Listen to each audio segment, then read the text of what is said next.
Fala galera, tudo bom com vocês? Espero que sim.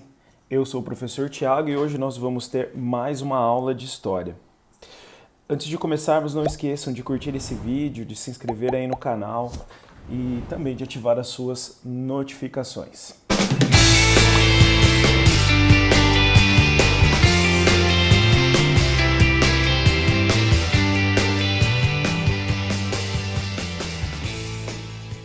Hoje vamos trabalhar o tema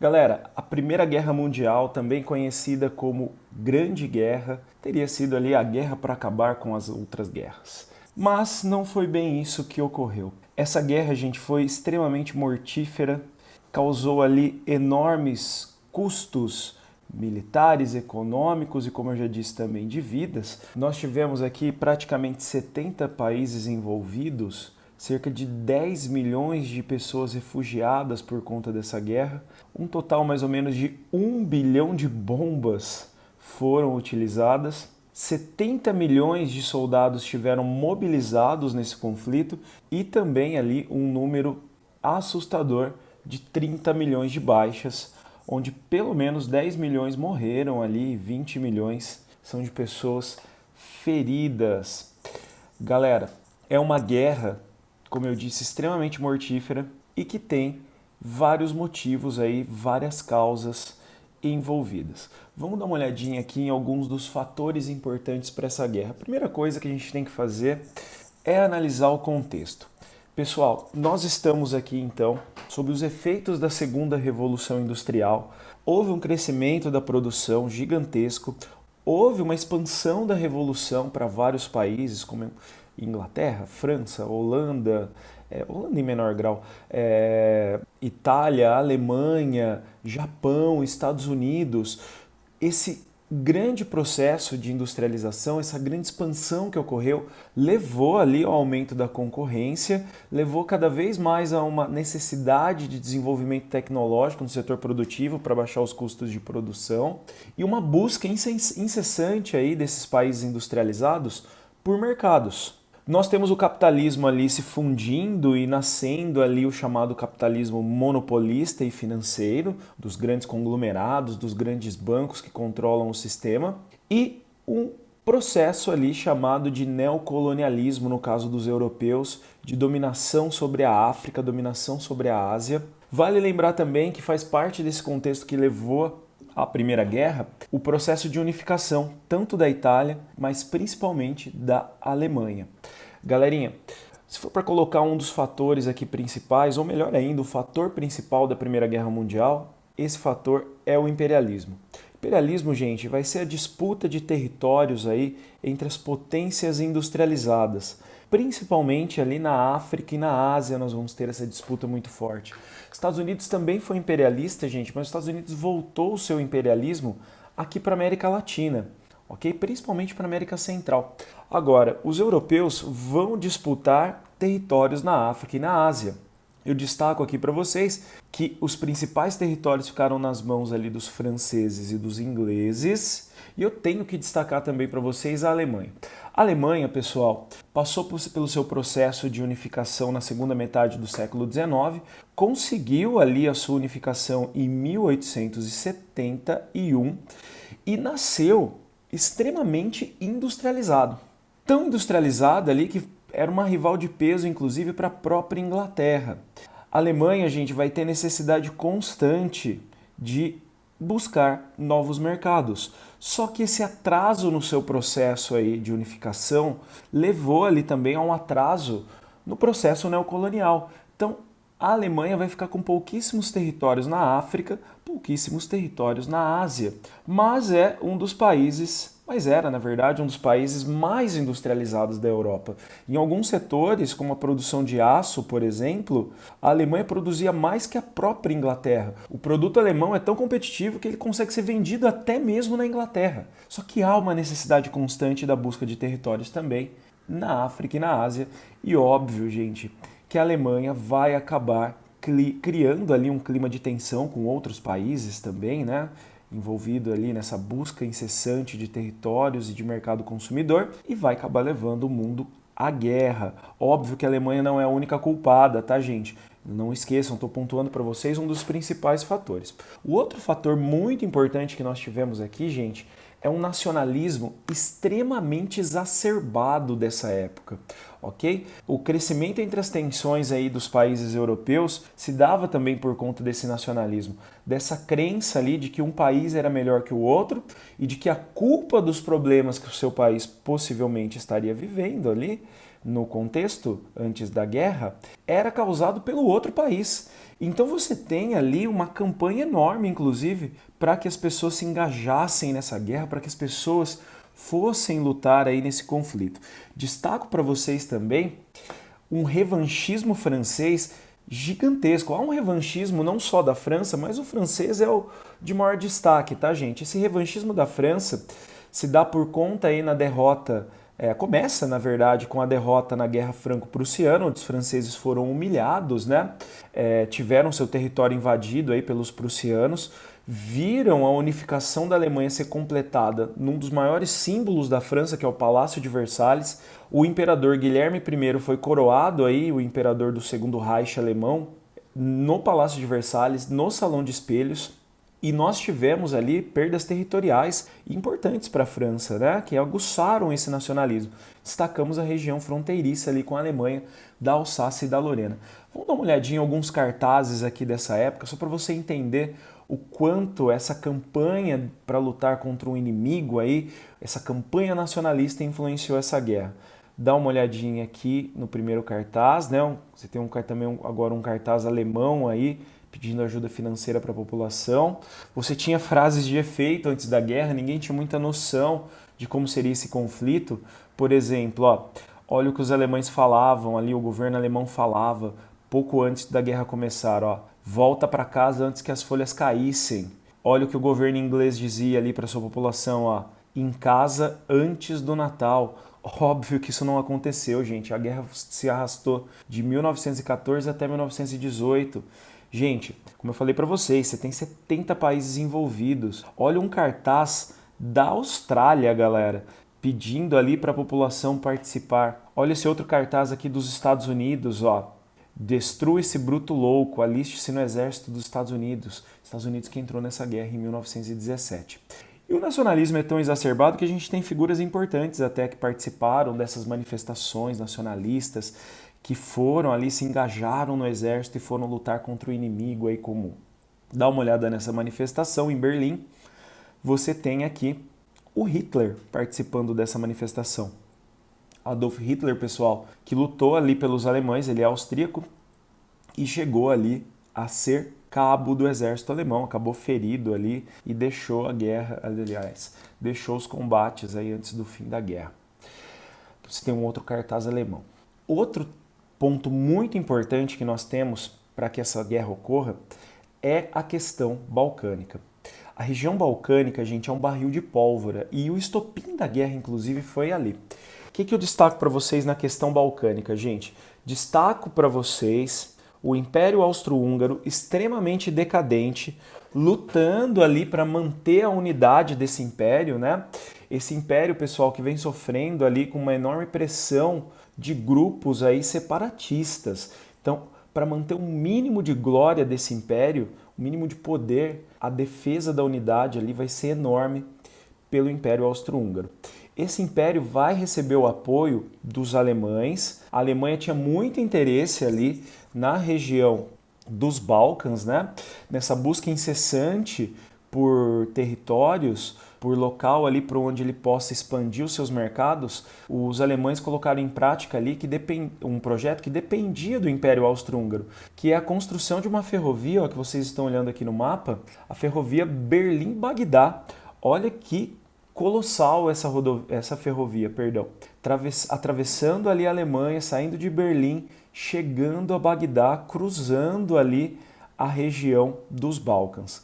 E os alemães tiveram apoio aí para construir essa ferrovia por parte dos austríacos.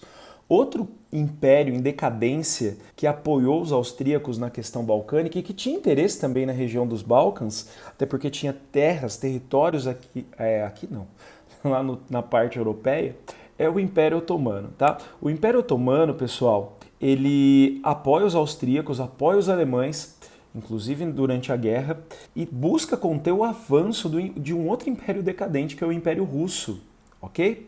Nós temos aqui também, pessoal, como eu já disse, movimentos separatistas, a busca por autodeterminação é gigantesca.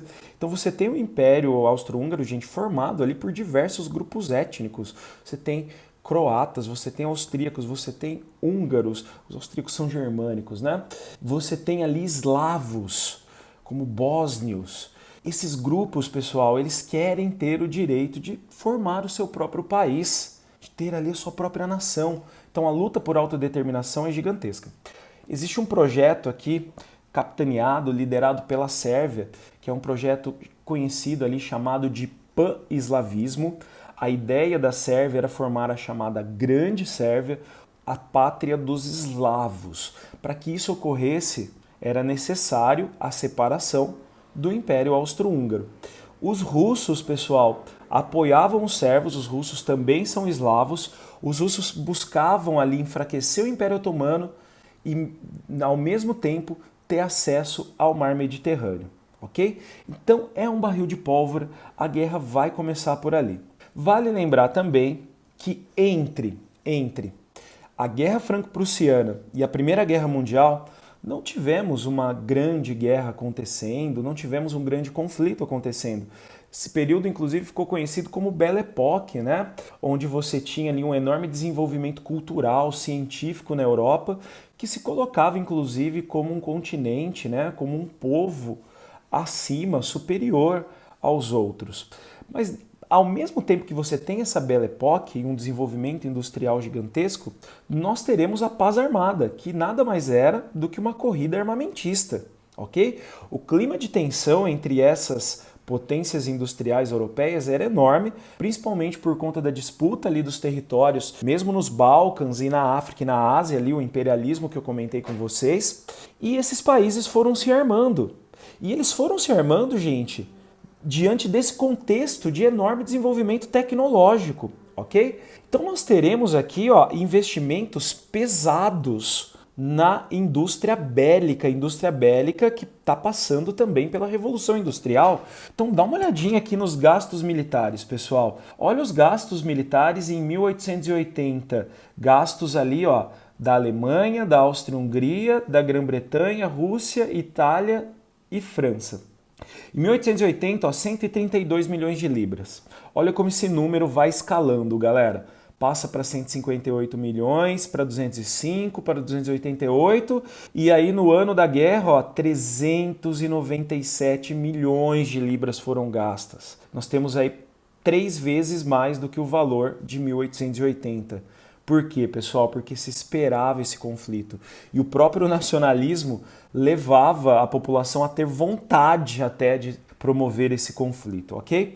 Óbvio que o desenvolvimento tecnológico aqui, gente, vai causar essa grande matança nesse contexto. Então nós temos a criação de tanques, né? Nós temos ali o surgimento, por exemplo, de lança-chamas, grandes encouraçados, né? Os Dragonauts. Nós temos ali armas químicas que serão utilizadas, como o gás cloro, né? Que essas armas químicas, pessoal, elas foram responsáveis aí por quase 500 mil de mortes, tá? Sem contar armas ali de assalto, né, para infantaria muito mais precisas e apuradas ali, como, por exemplo, metralhadoras, granadas, submarinos, aviões, bombardeios, enfim, a quantidade de 30 milhões de vítimas, 10 milhões de mortes, pelo menos 20 milhões de feridos, se deve muito a isso. Essa imagem que eu estou mostrando para vocês é bem emblemática, né? Você vê aqui o animal e as pessoas ali com máscaras de gás. Vale lembrar, pessoal, que a gente tem uma grande contradição aqui também, né? Qual que é a grande contradição? Você tem uma guerra com um desenvolvimento bélico gigantesco, mas ainda com permanências do século XIX no campo de batalha. Por exemplo, as estradas eram ainda de terra, você utilizava ainda cavalos para transportar esses grandes equipamentos que foram criados aí para matar o inimigo. Milhões de cavalos morreram na guerra. Tem até um filme bonitinho do Spielberg, aquele Cavalo de Guerra, que trata desse tema. Os cavalos foram até homenageados ali no fim da Primeira Guerra Mundial.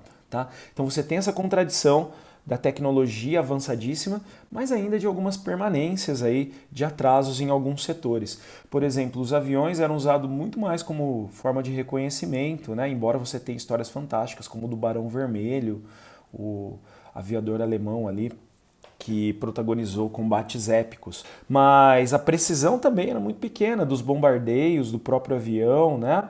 Tanto que isso permitiu ali uma guerra cruenta, né? Que é aquela guerra de trincheiras.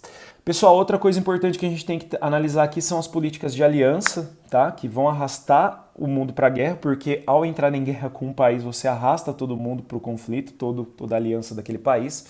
Depois da Guerra Franco-Prussiana, pessoal, Otto von Bismarck ele buscou isolar os franceses. Primeiro ele criou ali a Liga dos Três Imperadores, formado pela Alemanha, Império Austro-Húngaro e Rússia. O problema da Liga dos Três Imperadores, gente, é que Rússia e Império Austro-Húngaro disputam ali hegemonia na região balcânica, como eu disse para vocês. Então, essa aliança não dura muito tempo, esse antagonismo leva à separação. Os alemães vão criar a Tríplice Aliança posteriormente, que são ali as chamadas potências centrais. Então você tem Império Austro-Húngaro, você tem Itália e você tem a Alemanha. Dá uma olhadinha aqui no mapa porque elas se chamam potências centrais.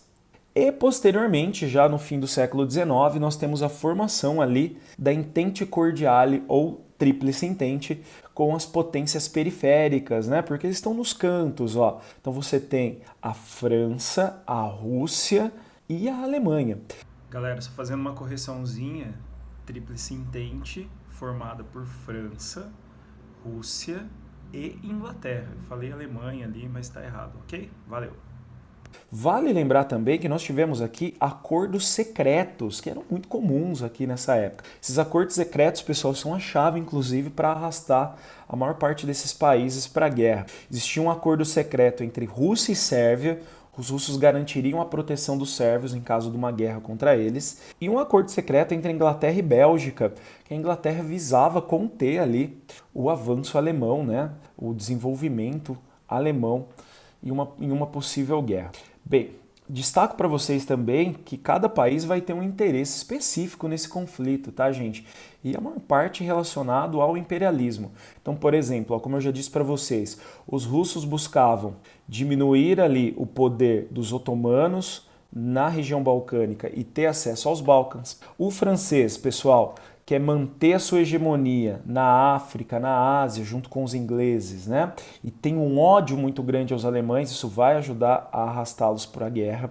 A Bélgica, pessoal, entra nessa guerra porque sofre uma violação de soberania ali, quando a Alemanha invade a Bélgica para atacar a França com o seu plano chamado Plano Schlieffen, que eu já vou comentar com vocês. A Itália, gente, está nessa guerra principalmente por conta do imperialismo, queria terra na região balcânica, queria tomar territórios do Império Austro-Húngaro, queria terras também na África e na Ásia. Galera, e a vontade da Itália é tão grande de promover esse expansionismo, até para financiar e dar vazão aí para sua enorme produção industrial. Esse projeto imperialista é tão grande que os italianos mudaram de lado quando começou a guerra. Vocês sabem disso, né? Os italianos se juntaram aos franceses e aos ingleses e deixaram ali a Tríplice Aliança, deixaram ali o lado alemão. A Alemanha, gente, tem como motivo principal o imperialismo. Não esqueçam, os alemães rivalizam já com a Inglaterra na produção industrial e precisam expandir os seus territórios ali, os seus mercados. O Império Austro-Húngaro, pessoal, em decadência, quer evitar o crescimento da Sérvia, o seu movimento pan-eslavo, quer combater esse movimento separatista, quer garantir a unidade do seu império decadente. Japão, pessoal, entra nessa guerra, Japão já industrializado, o principal objetivo japonês era imperialista, eles queriam o quê? Possessões alemãs que ficavam ali no Oriente. Já os Estados Unidos, pessoal, eles vão entrar na guerra em 1917, para garantir ali a vitória dos chamados aliados, principalmente dos franceses e dos ingleses, Estados Unidos que vendia equipamentos bélicos, que financiou um dos lados da guerra. Tudo bem? Pessoal, vamos falar aqui rapidinho do estopim desse conflito. O Império Austro-Húngaro, em 1908, anexou a região da Bósnia, pessoal, que vocês estão olhando aqui no mapa. E os bósnios são eslavos e não queriam fazer parte do Império Austro-Húngaro. Então nós tivemos ali uma ascensão muito rápida daquela ideia do pan-eslavismo. Grupos terroristas foram criados, inclusive, para combater o Império Austro-Húngaro. Diante de uma pressão enorme, pessoal, aqui às vésperas da guerra, o Império Austro-Húngaro decidiu dar o mínimo de autonomia para a região da Bósnia. A ideia, pessoal, era dar ali uma possibilidade de maior liberdade política para os bósnios, inclusive com capacidade de decisão ali local. Algo parecido que os austríacos tinham feito com relação aos húngaros. Para celebrar essa ascensão dos bósnios aí dentro do Império Austro-Húngaro, dessa maior liberdade, o príncipe herdeiro, né, o Francisco Ferdinando e sua esposa foram até a região de Sarajevo, na Bósnia, para celebrar esse novo acordo. Esse novo acordo, pessoal, provavelmente ia diminuir essa luta pan-eslava e garantir a unidade do Império Austro-Húngaro. Diante dessa situação, um grupo terrorista, pessoal, chamado Mão Negra, grupo que tinha ligação inclusive com a Sérvia, decidiu matar o imperador austro-húngaro para escalar o clima de tensão. Ele acabou sendo assassinado, né? O Gravilo Príncipe, que era o terrorista que aproveitou-se da confusão ali que ocorreu na capital Sarajevo, né, e atirou contra a princesa Sofia e o Francisco Ferdinando. A morte, pessoal, levou à escalada dos ânimos. O Império Austro-Húngaro exigiu o direito de investigar o assassinato do príncipe Francisco Ferdinando no território sérvio, violando a sua soberania.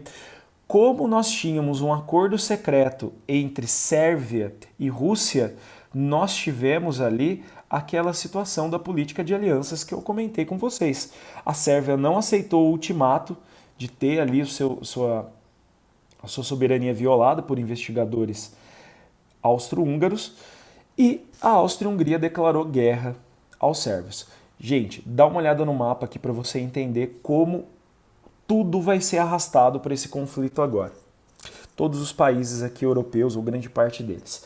Ao atacar a Sérvia, pessoal, os russos que tinham um acordo secreto com os sérvios vão promover o quê? A declaração de guerra à Sérvia. Desculpem, a Áustria-Hungria, para proteger a Sérvia. A Alemanha, pessoal, que tinha aliança com o Império Austro-Húngaro, declara guerra também aos russos. Russos que tinham um acordo com a França e com a Inglaterra por conta ali da Entente Cordiale, vão também sofrer a declaração de guerra dos alemães. Franceses declaram guerra à Alemanha e queriam essa guerra até por conta do revanchismo. É hora de dar o troco aos alemães. A Alemanha, pessoal, coloca em prática o seu plano que já existia desde a década de 1890 para vencer essa guerra de forma muito rápida, que é o Plano Schlieffen. Esse plano contava com a invasão da Bélgica para atacar os franceses. Ao tocar o território belga, gente, a Inglaterra, que também tinha acordos com a Bélgica, entra no conflito. Todo mundo é arrastado para essa guerra porque tem os seus interesses próprios por trás desse conflito, que como nós já vimos agora há pouco, mas também por conta da política de alianças. Bem, a Alemanha tem um plano muito famoso chamado Plano Schlieffen. O Plano Schlieffen, pessoal, funciona da seguinte forma, ó. Dá uma olhadinha aqui no mapa. A ideia alemã era atacar a França com toda a força e com toda a velocidade e vencer os franceses e impor ali um acordo de paz antes que o exército russo, que seria gigantesco, promovesse a sua mobilização total das tropas para atacar a Alemanha. O grande medo aqui da Alemanha, gente, é uma guerra em duas frentes, porque você tem que dividir o seu exército quando você tem uma guerra em duas frentes. Então o ataque seria muito rápido. Para pegar os franceses de surpresa, você não pode atacar a França pela fronteira com a Alemanha, porque ali você tem a famosa linha Maginot. Você tem fortes dos dois lados e a guerra ficaria estática ali, seria difícil atravessar esses fortes. Então o ataque seria coordenado, seria através da Bélgica, eles cercariam os franceses, venceriam e voltariam-se contra os russos. O problema é que os belgas não aceitaram a passagem dos alemães, resistiram e a principal resistência foi na cidade de Liège, que você está vendo aqui no mapa. Essa resistência belga, pessoal, permitiu que os franceses se organizassem e conseguissem conter a invasão alemã ao seu território. Os alemães chegaram a ficar 70 quilômetros da capital Paris, ok? Tentando flanquear um exército ou outro aí em direção ao norte aqui da França, nós tivemos o início agora de uma guerra estática, que é a Guerra de Trincheiras, que foi um grande moedor de carne, tá, pessoal? Os russos conseguiram mobilizar suas tropas, atacaram a Alemanha, mas a falta de capacidade dos russos por conta da crise econômica e do baixo desenvolvimento tecnológico era tão grande que poucos destacamentos alemães conseguiram conter esse ataque russo. Bem, trincheiras serão criadas, trincheiras são criadas em zigue-zague para aumentar o poder de combate, né, o poder de fogo desses soldados. Nós temos ali, entre uma trincheira e outra, né, entre trincheiras alemãs, por exemplo, e trincheiras francesas, a chamada Terra de Ninguém, com muitas crateras, inclusive. Há vários níveis de trincheira. A guerra, pessoal, ela é estática, como eu disse para vocês, pouquíssimos avanços, e aqui ela vai se mostrar muito, mas muito mortífera, tá? Nós temos milhões de pessoas que serão mortas aqui nesses combates, né?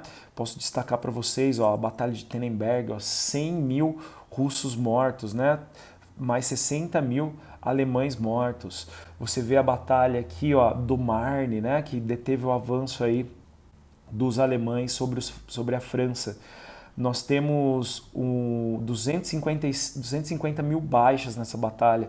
Na Batalha de Galípoli, que é uma batalha naval, ó, você tem ali um total de 45, 55, quase 140 mil pessoas mortas.